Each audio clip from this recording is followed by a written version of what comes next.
Welcome to News Flash Liputan 6 bersama saya Ratu Surya Sumirat dalam edisi 15 Januari 2026. Iran meningkatkan kesiapan militernya di tengah memanasnya ketegangan dengan Amerika Serikat dan Israel. Garda Revolusi Iran menyatakan berada pada puncak kesiapan tempur dengan pimpinan IRGC Muhammad Pakpur memperingatkan bahwa kesalahan perhitungan AS dan Israel akan dibalas dengan respon tegas dan menghancurkan. Selanjutnya, banjir melanda sejumlah wilayah di Kabupaten Pandeglang, Banten dan berdampak signifikan terhadap kehidupan warga. BPBD-PK mencatat sekitar 29.000 jiwa terdampak akibat curah hujan tinggi dan luapan sungai.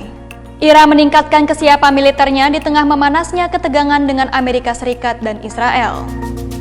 Garda Revolusi Iran atau IRGC menyatakan berada pada puncak kesiapan tempur dan memperingatkan akan memberikan respon keras jika terjadi kesalahan perhitungan dari pihak lawan.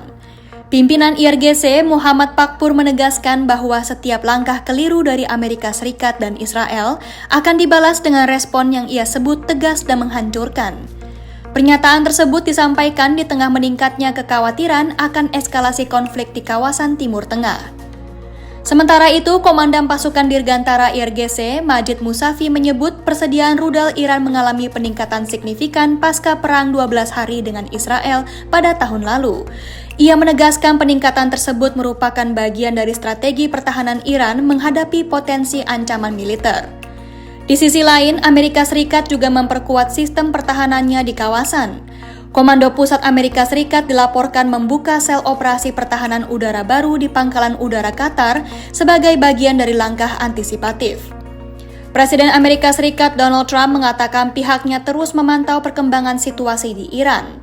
Trump menyebut pemerintahannya akan melihat bagaimana prosesnya di tengah meningkatnya ketegangan dan kekhawatiran internasional terhadap kemungkinan konflik terbuka.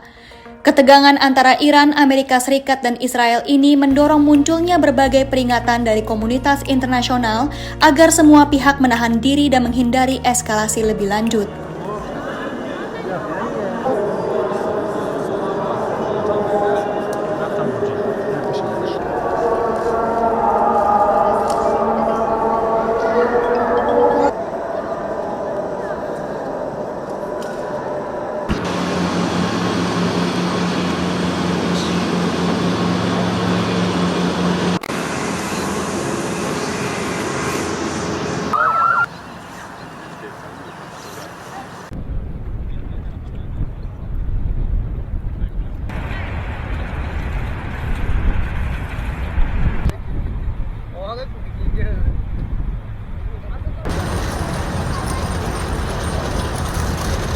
Banjir melanda sejumlah wilayah di Kabupaten Pandeglang, Banten dan berdampak signifikan terhadap kehidupan warga.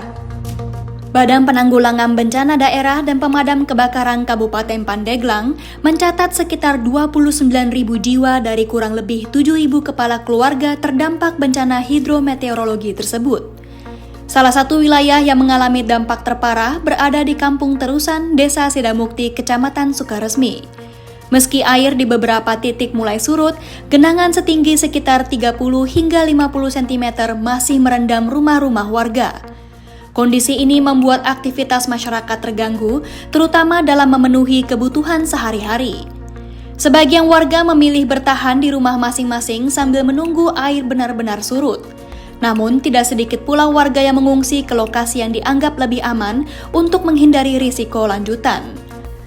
Warga setempat menyebut banjir hampir selalu terjadi setiap tahun saat hujan turun terus-menerus dengan intensitas tinggi. BPBD-PK Kabupaten Pandeglang menjelaskan banjir telah terjadi sejak Sabtu lalu akibat curah hujan yang tinggi. Luapan sejumlah sungai besar di wilayah tersebut menjadi pemicu utama meluasnya genangan air ke permukiman warga. Pemerintah daerah melalui BPBD-PK mengimbau masyarakat untuk mengurangi aktivitas di luar rumah serta meningkatkan kewaspadaan.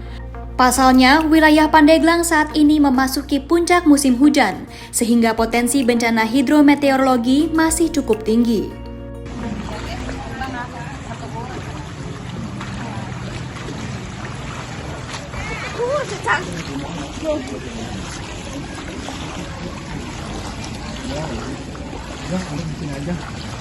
Hari ini hari Rabu, tanggal 14 Januari 2026, untuk banjir di wilayah Kabupaten Pandeglang. Dari data yang masuk dan tim kami di lapangan, ya, dari sejak awal hari Sabtu kemarin itu ada 12 kecamatan di wilayah Kabupaten Pandeglang yang terdampak. Ada 12 kecamatan, 40 desa, 67 kampung, ya.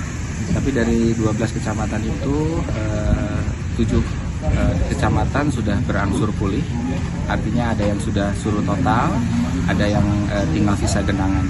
Nah, sekarang tersisa ada 5 kecamatan yang sedang kami fokus untuk penanganan. Tapi alhamdulillah mudah-mudahan juga berangsur, tim kami itu sudah melihat ada berangsur surut juga di 5 kecamatan. Apa kalau misalnya tadi kan disebutkan sekian ribu jiwa, ada berapa sih sebetulnya Pak yang terdampak ini? Ya, jadi dari 12 kecamatan, ya, ini sifatnya dinamis ya data, ya, yang masuk kepada kami dan hasil pendataan kami di lapangan. Dari 12 kecamatan itu kurang lebih ada 7.000-an kakak, ya, yang terdampak. Berarti kalau 7.000 kakak sekitar 29.000 jiwa. Demikian rangkaian berita News Flash Liputan 6 hari ini. Saya Ratu Surya Sumirat pamit undur diri dan sampai jumpa.